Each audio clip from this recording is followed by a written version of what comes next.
Revenue cut off, ठीक है। तो रेवेन्यू कट ऑफ कौन बोल रहा था? हाँ, रेवेन्यू कट ऑफ विवेक चौधरी बोल रहे थे। एक हाँ बार फिर बोलो से बोलिए विवेक चौधरी। हाँ, revenue cut off, revenue cut मैं ऑफ बोलूँ क्या कैसे? सर? हाँ बोलिए।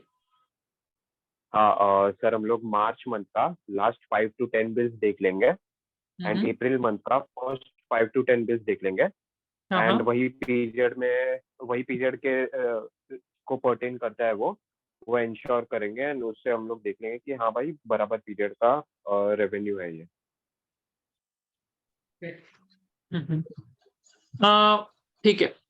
के स्वाति मैं बोलिए, बोलूँ sir? Revenue cut off, revenue cut off क्या होता है?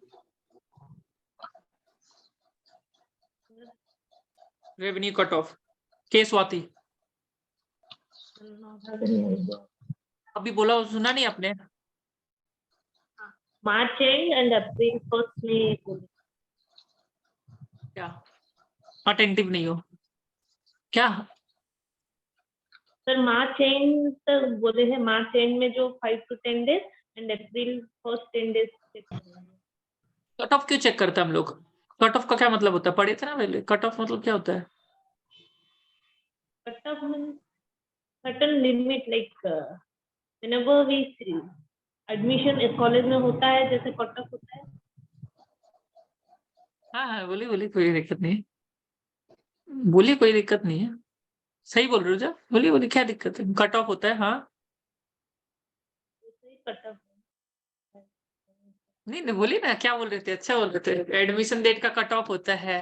तो देखिए यहाँ पर भी कट ऑफ होता है, राइट? तो आपको रेवेन्यू में होता है ना, मैचिंग कॉन्सेप्ट होता है, तो सेम पीरियड का सेम में होना चाहिए। वो नेक्स्ट ईयर का तो नेक्स्ट ईयर में होना चाहिए। तो हम लोग देख रहे हैं कि ये पीरियड का इसी पीरियड का है ना। ऐसा तो नहीं दूसरा पीरियड का ट्रांजेक्शन इस पीरियड का परटेनिंग होगा। तो वही चीज है, सही सही बोलिए एकदम, लॉजिक तो सही लगा है। वही कट ऑफ हो गया, तो हम लोग देख रहे हैं कि कट ऑफ पीरियड का रेवेन्यू सही से रिकॉग्नाइज हो रहा है ना। उसी पीरियड का रिकॉग्नाइज हो रहा है कि दूसरा पीरियड का तो रिकॉग्नाइज नहीं हो जा रहा है। अगर कुछ पुराना साल का है, लास्ट 5 to 10 ट्रांजेक्शन इसका ले लिया मार्च का, फर्स्ट 5 ले लिया अप्रैल का, और हम लोग देख लिया वो कौन सा पीरियड का है। अगर कुछ लग रहा है कि अगला बदली हो रहा है, तो हम लोग रेवेन्यू को रिवर्सल करवा देगा। समझे? यही है बस। इनको टर्म्स क्या होता है? इनको टर्म्स, इनको टर्म्स लिखते जाइए सब क्वेश्चन ना, इनको टर्म्स। Sir 1 minute. हाँ जी।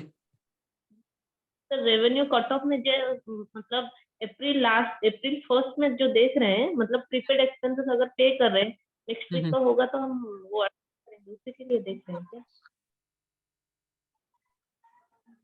देखिए ये क्या होता है कि जैसे आपका मार्च का टाइम है, तो मार्च में आपका फर्स्ट 5-10 इनवॉइस हो गया, अप्रैल में फर्स्ट 5 हो गया, लास्ट 5 मार्च का फर्स्ट 5-10 इनवॉइसेस आपका अप्रैल का। आप बस देखिएगा वो कौन सा ईयर का है, जो ईयर का उसमें रिकॉर्ड होना चाहिए वो एक्सपेंस, ये जो भी रेवेन्यू है या सेल्स है, बस वही आपको इंश्योर करना है। अगर वो दूसरा साल का है तो उसमें रिकॉर्ड होना चाहिए। तो that is the thing that you need to ensure. समझ रहे हो ना? तो that is the thing, simple language में यही है, ठीक है। इनको टर्म्स क्या होता है? इनको टर्म्स लिखते जाइए आप लोग का। इनको टर्म्स, INCOTERMS, इनको terms.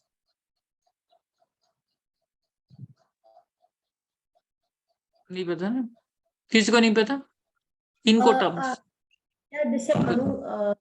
Input terms is related to actually it is export invoice. हाँ, रिसर्च Because करिएगा। I have seen this in commercial invoice which is used in export case of export. Input terms 2020 Input terms. Ex factory works होता है, sale on FOB, sale on CIF, तो अलग अलग क्या क्या होगा, तो उसका हो गया इनको टर्म्स, ठीक है। तो ये बहुत पूछा जाता है। एक सेकंड रुकिएगा आप लोग, 2 मिनट हमको दीजिएगा।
राइट राइट, ठीक है।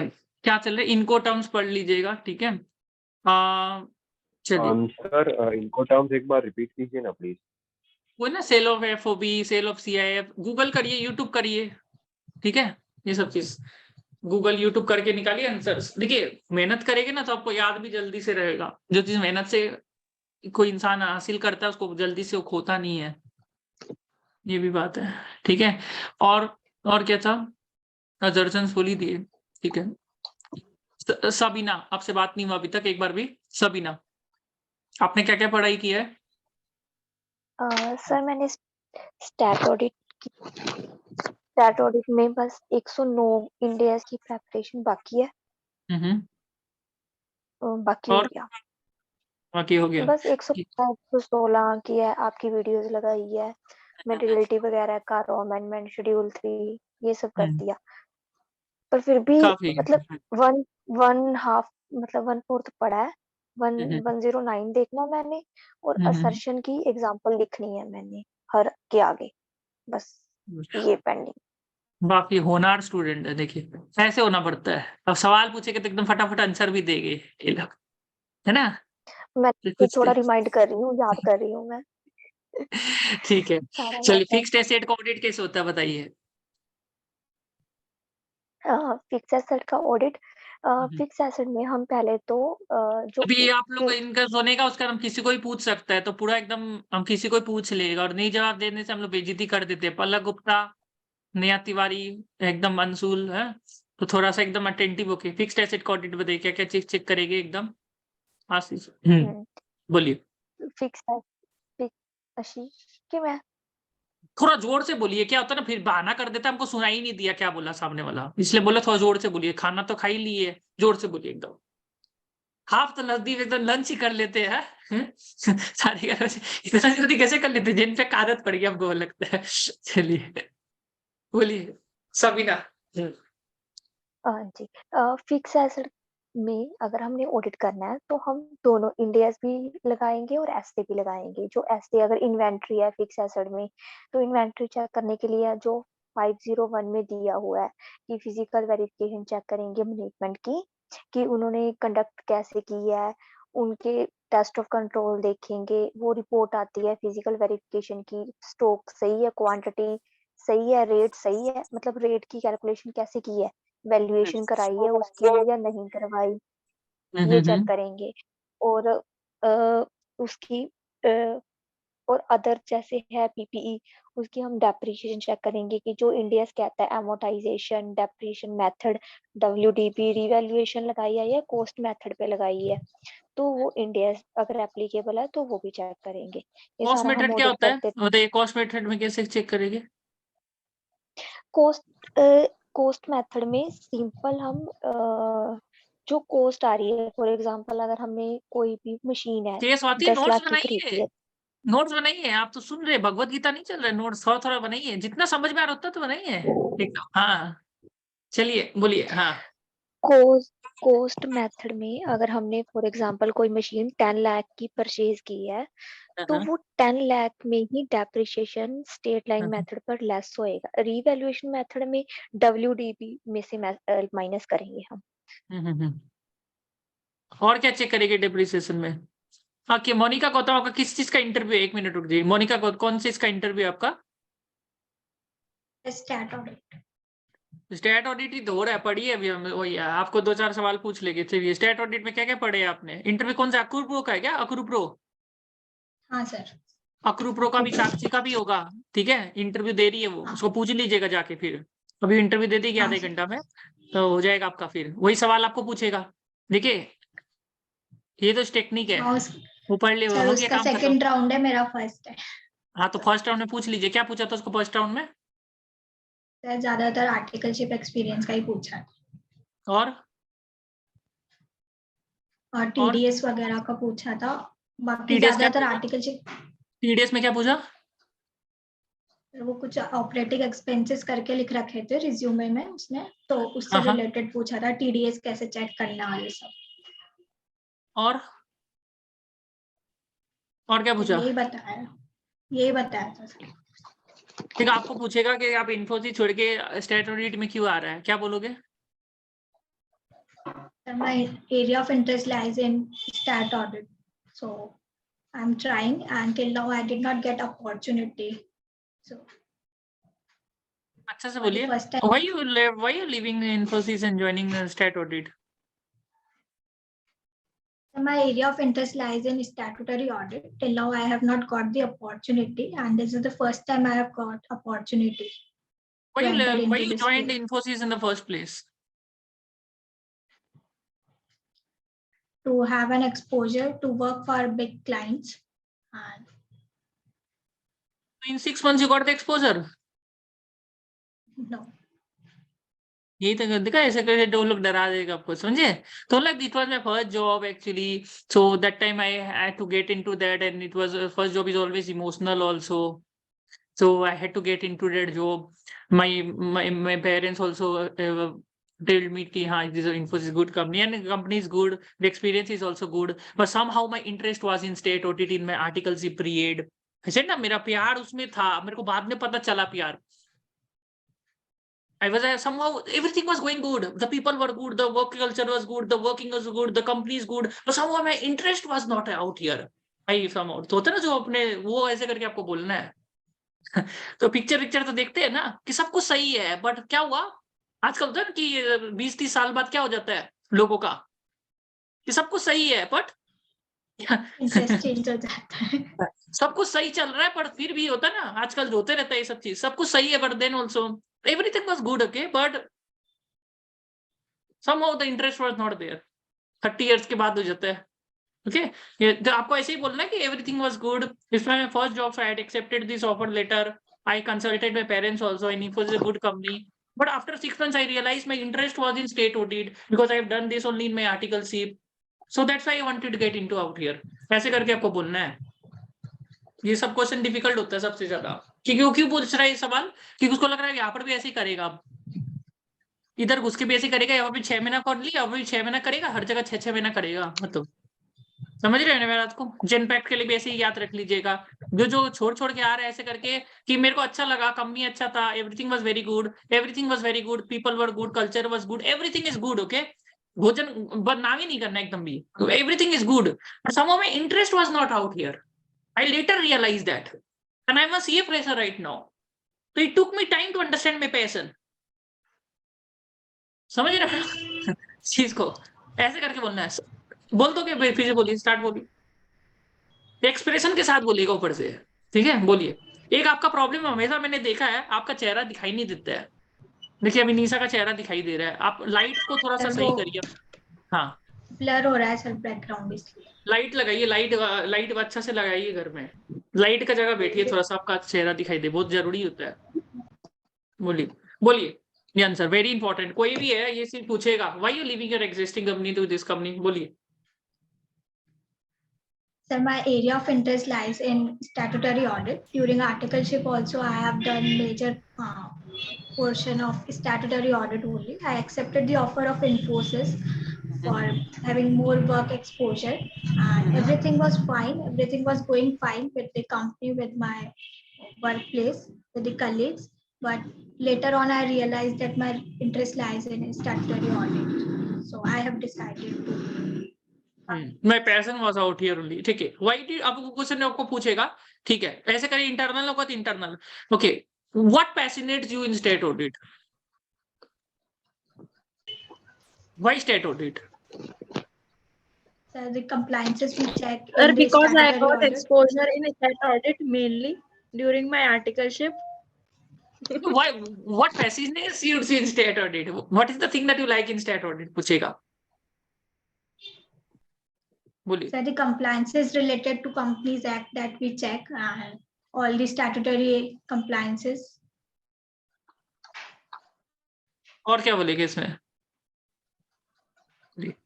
और क्या बोलोगे इसमें? So we get the आशीष ओझा, आप exposure बताइए. of why state audit? ये सब अच्छा इंपॉर्टेंट क्वेश्चन है, ये सब कंप्लायंस अच्छा लगता है ऐसे वाली चीज.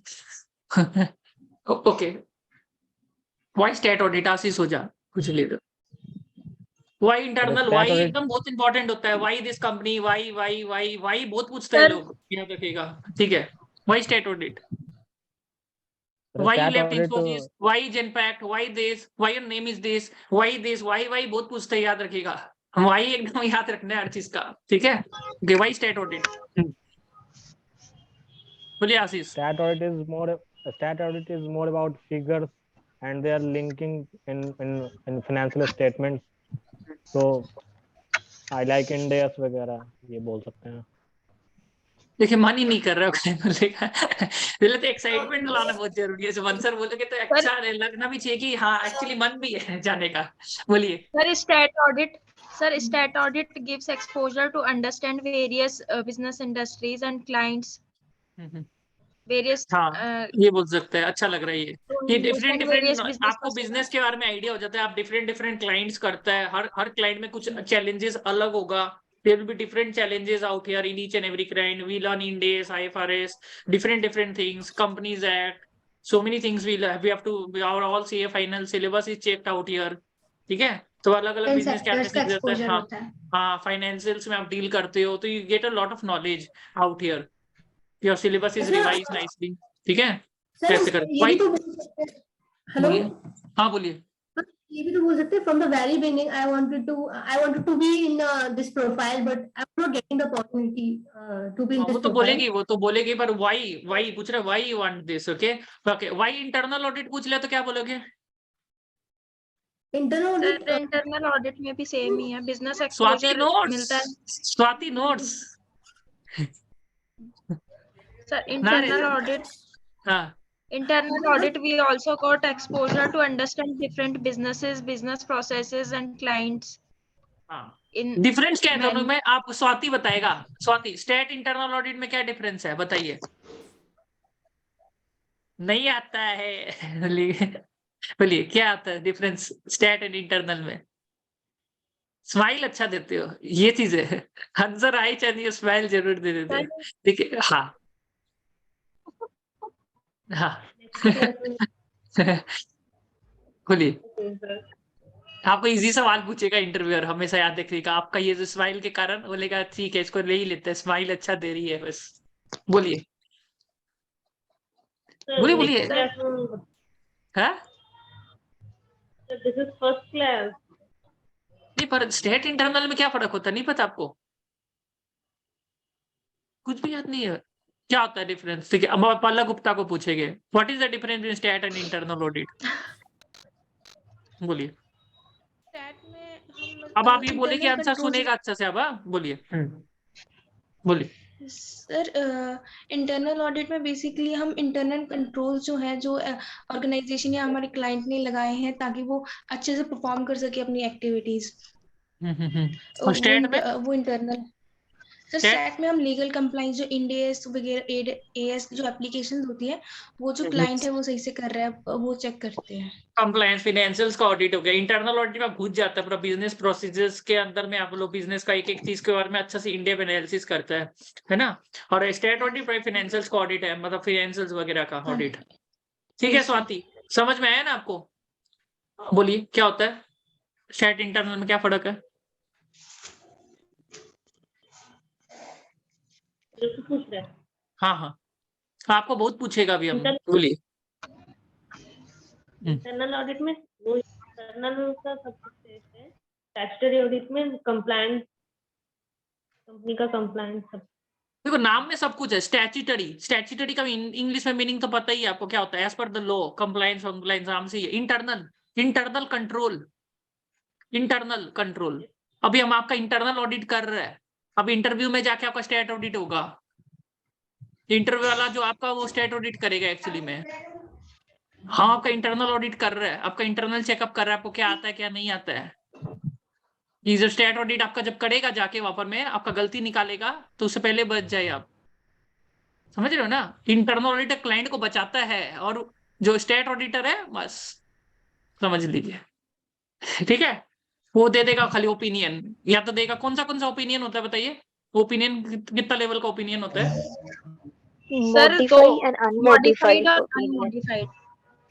अनमॉडिफाइड में आता है Modified. क्वालिफाइड, एडवाइस और डिस्क्लेमर। मोनिका गौतम, आप हमको बताइए कि आप है ना ये फिक्स्ड एसेट का ऑडिट कैसे करेगा? First of all, we will check the opening balances by obtaining the fixed asset register of current year, and we will check the opening balances from the last year, whether it is correct Aditya or Shinde, not. इसके बाद आपको पूछा जाएगा तो एकदम note बनाते जाइए, ठीक है? आदित्य बोला हमको पूछा नहीं एक भी सवाल, ठीक है? चल, दुश्मनी है, मेरे से पूछा ही नहीं यार, मेरे को तो पूछा ही नहीं आदित्य सिंधे, सोच रहे हैं। चलिए बोलिए मोनिका। और हर्षिता भी वही सोच रही है अभी ना, आपका नंबर आएगा अब, हाँ टेंशन मत लीजिए। बोलिए। Then we will recompute the depreciation, whether it is calculated correctly or not, whether there are any differences, and then come to additions. The additions are correctly classified or not. Useful life is as per Companies Act or not. These are the additions, and about the deletions. Useful life कौन सा schedule से check करता है बताइए? Useful life कैसा shade, कौन सा schedule होता है? Schedule 2 of Companies Act. हाँ राइट राइट, ठीक है। Deletions डेप्रिसिएशन check कंप्यूटर में कितना होता है? हर्षिता बताइए, हर्षिता मिश्रा, डेप्रिसिएशन कंप्यूटर में कितना होता है? म्यूट में हो, म्यूट में हो आप, म्यूट का ऑप्शन होता है आपका, ये म्यूट में हो जूम। हाँ बोलिए, कंप्यूटर में कितना होता है डेप्रिसिएशन? 40% रहता है सर, एज पर income tax. Great great great, आपका पहला सेशन है, आपको पहला हमने सवाल पूछा आपको, ठीक है। ओके, डेप्रिसिएशन का फॉर्मूला बताइए, WDB का क्या होता है? सर WDB लिख लीजिए, बहुत वो- इंपॉर्टेंट पूछता है लोग। डेप्रिसिएशन का होता है, अजीब सा फॉर्मूला होता है, बहुत वही कॉम्प्लिकेटेड होता सर। है। 1 minus scrap हाँ away. हाँ, 1 minus useful life divide by Minus scrap कुछ away. वैल्यू, उसको करके Vehicle स्क्वायर cost. करके कुछ निकाल देते हैं, उसे करके तो वो पूछ लेते हैं लोग, ठीक है। ठीक है, आपको एक और क्वेश्चन पूछता है, टैक्स ऑडिट का अमेंडमेंट बताइए क्या क्या होगा? टैक्स ऑडिट में क्या क्या अमेंडमेंट आया अभी? वो तो देखा नहीं अभी। देखा नहीं, आप बताइए मोनिका, टैक्स ऑडिट में क्या अमेंडमेंट्स है? क्लॉज 44 और क्लॉज 30C एप्लीकेबल हुआ है। तो ठीक है। Sir clause 44 is about the total expenditure which has been incurred. So this segregation of the total expenditure. First one is the expenditure which has been incurred in respect of goods and services which are exempt. Second is expenditure incurred for the suppliers, means the payment is made to the suppliers which are composition dealers, and then expenditure to other registered person apart from first and second, and then expenditure incurred to unregistered person. This we have to give the segregation Nisha of को total पूछता clause 30 expenditure. में क्या आया अभी? Tax amendment क्या आया बताइए निशा?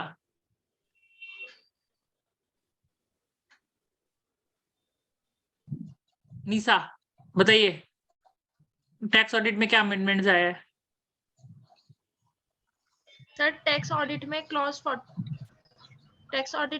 44 add हुआ है, जिसमें कि हमको जीएसटी का जो इनपुट टैक्स क्रेडिट है उसका सारा ब्रेकअप देना पड़ता है, फ्रॉम अनरजिस्टर्ड, रजिस्टर्ड और एग्जेम्प्ट। क्लॉज 30 में क्या है? सर क्लॉज 30 में कैश लोन वाला है। अमेंडमेंट क्या है? Impermissible avoidance agreement. क्या है? क्या सर? कौन बोला?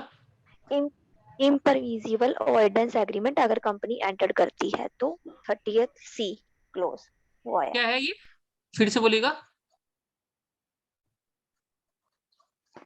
Impermissible avoidance agreement. ये क्या होता है? ये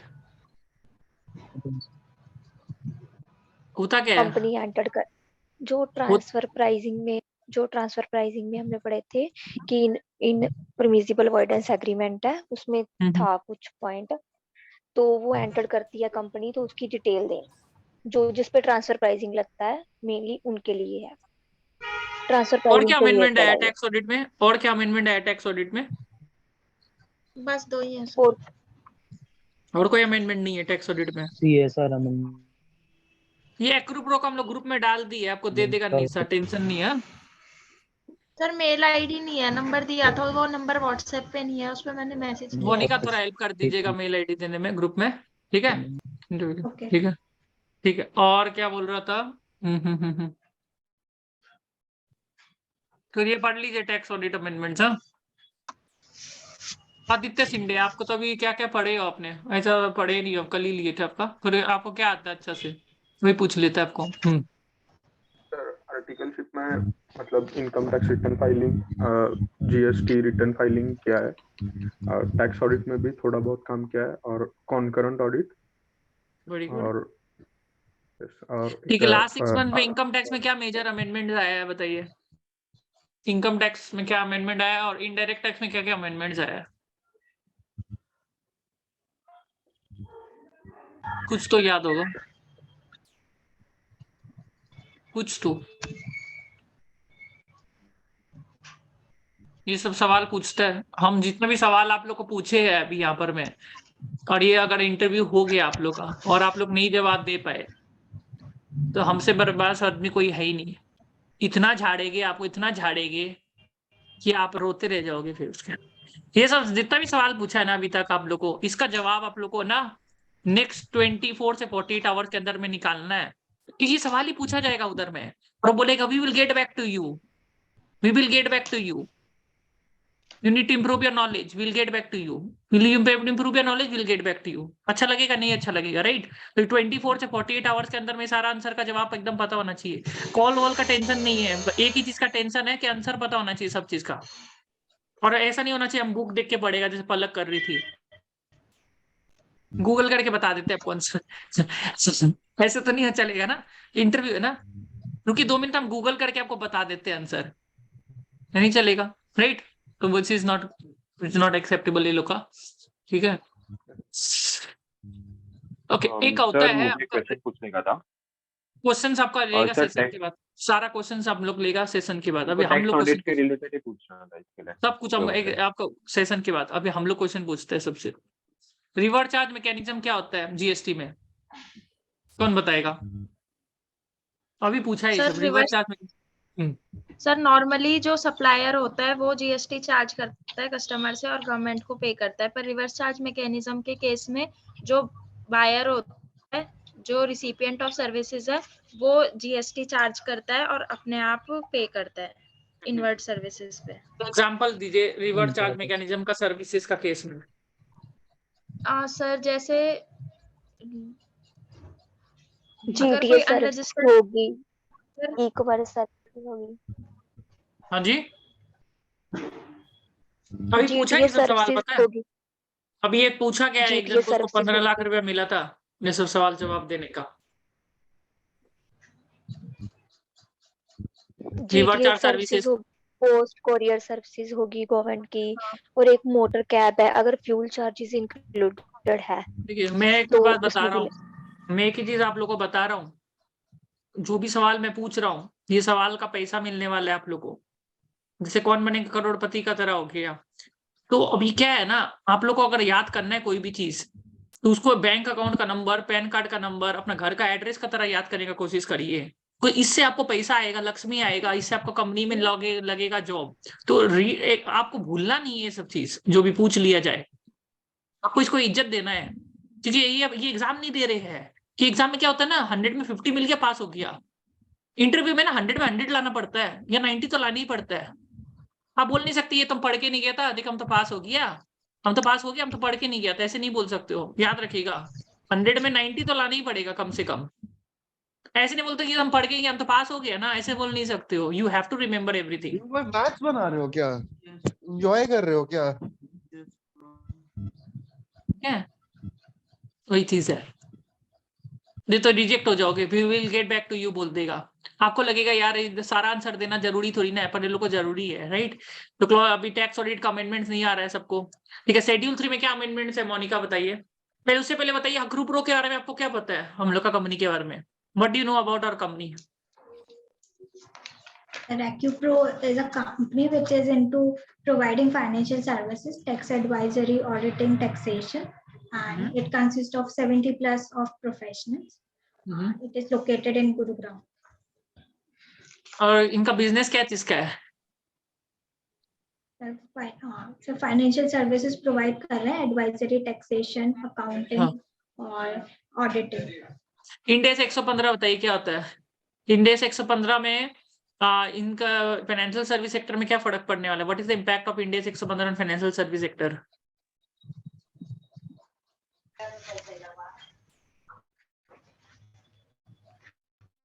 ठीक है, ठीक है। तो आपका ये बताइए मेरे को कि जो 5 स्टेप मॉडल तो पता ही होगा आपको, तो हम नहीं पूछेंगे आपको।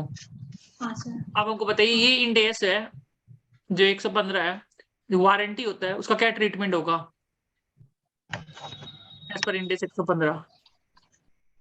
सर वारंटी की जब ऑब्लिगेशन फुलफिल हो जाएगी तब हम वो रेवेन्यू बुक्स में रिकॉग्नाइज करेंगे, उससे पहले हम डेफर्ड रेवेन्यू में दिखाएंगे एज लायबिलिटी। ठीक है, आप बताओ प्रिंसिपल जो एजेंट होता है, प्रिंसिपल एजेंट जो होता है उसमें क्या क्या कंडीशंस होता है? How will recognize revenue in principal agent cases? In case of principal, the full value of sale will be recognized as a say revenue in case of principal, and in case of agent, only commission will be recognized. The agent कब difference माना is जाता है? the agent का condition क्या है? जब risk जो risk related to goods है वो अगर प्रिंसिपल बॉन्ड करता है, जो principal has the right to fix the price, तो ये सब कंडीशन अगर डेफर फुलफिल टैक्स होती बताइए है क्या तो होता है? डेफर टैक्स बहुत इंपॉर्टेंट क्वेश्चन है। Defer tax deferred tax is calculated in accordance with India's 12 income taxes. It is the difference between carrying value and the tax base. Defer tax का जो कैसे क्रिएट होता है? So it is calculated by calculating the difference between tax base and carrying value of the assets and liabilities. If the in case of asset, if the carrying value is more than tax base, then the taxable temporary difference will arise and deferred tax liability is calculated. And if the tax base is more than the carrying value, then deductible taxable difference will arise and deferred tax asset will be created. Example दीजिए defer tax asset का। Deferred tax asset, for example, in case of property, plant and equipment, carrying value and the tax base is different for an asset. So if the carrying value is more than the tax base, deductible taxable temporary difference will arise and we will recognize deferred tax liability. What is permanent for difference? Example preliminary expenses का sir हम example दे सकते हैं इसमें। Section 43 preliminary B, expense section 43 B. ठीक है, permanent difference क्या होता है बताइए Monika? Permanent difference donation penalties. Temporary difference का एग्जांपल बताइए। Sir, the temporary difference arises due to revaluation change, difference in depreciation rate, and for section 43B impairment. Virtual certainty क्या होता है डेफर टैक्स में? Virtual certainty means if we are having losses in the current period, that we calculate or we estimate that in the coming period there is a possibility that the losses will get the deferred tax asset we are recognizing today will get reversed in the coming period. There is a possibility of profits in the coming period. Impairment क्या होता है? Impairment means reduction in the carrying value of the asset due to reduction in the carrying value, means the carrying value is less than the recoverable amount.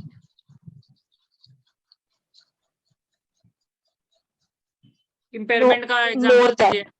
Impairment का example, are impairment का example बताइए हमको। Impairment example, for example, the government has came out with a new regulation that asset cannot be used for more than this period of time. So accordingly, the useful life of the asset will get reduced.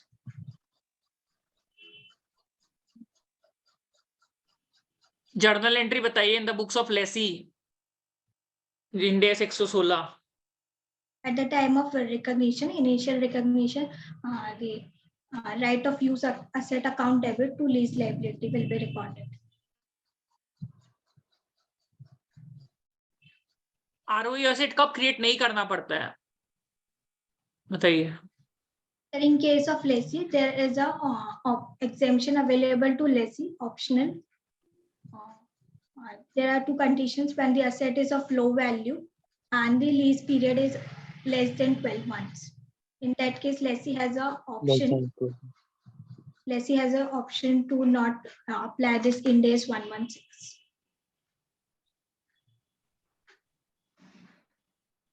What is the most challenging part in stat audit you find during your articleship? The most challenging part is to collect data from the client. Which clients On the did you timely handle basis. in your articleship? Which type of clients you handled? Sectors? It was mostly automobile sector. Name of the client?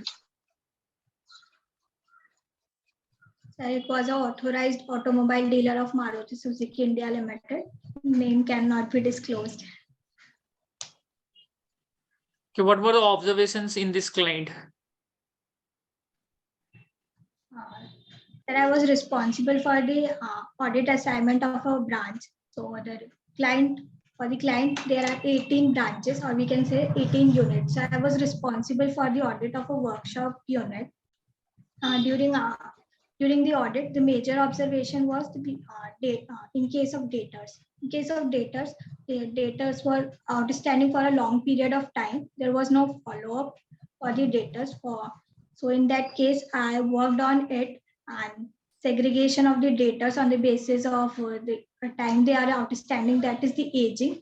It was performed, and we worked on the follow-up, and all the observations were communicated to the directors, management, and then follow-up action was taken. For example, when the vehicle moved out of the workshop, so we observed it from the gate pass register that the employees of the organization let out the vehicles, and those are the bills that are outstanding and never collected.